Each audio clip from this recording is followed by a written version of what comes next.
జయమణి పాడు ప్రభు యేసు జయమణి పాడు పాప పరిహారములు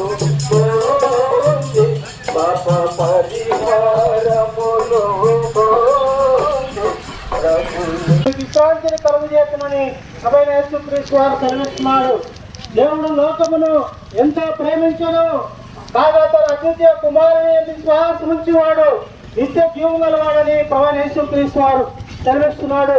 ప్రభువైన యేసుక్రీస్తు వారు ఇలాగ సెలవిస్తున్నాడు, పాపములను మనం ఒప్పుకోలేదా నమ్మదగిన వాడును నీతిమంతుడు కనుక సమస్త దుర్నీతి నుండి మనం పవిత్రులుగా వచ్చానని ప్రభువైన యేసుక్రీస్తు వారు సెలవిస్తున్నాడు.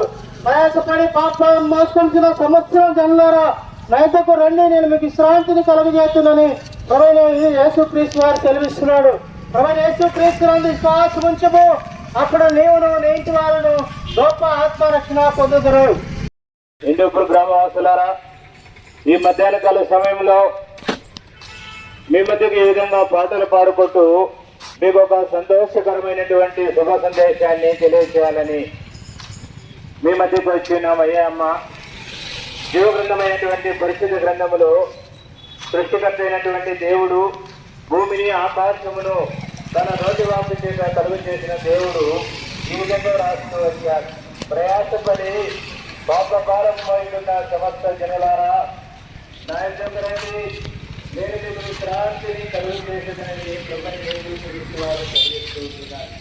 అలాగే చూడండి, నా యొక్క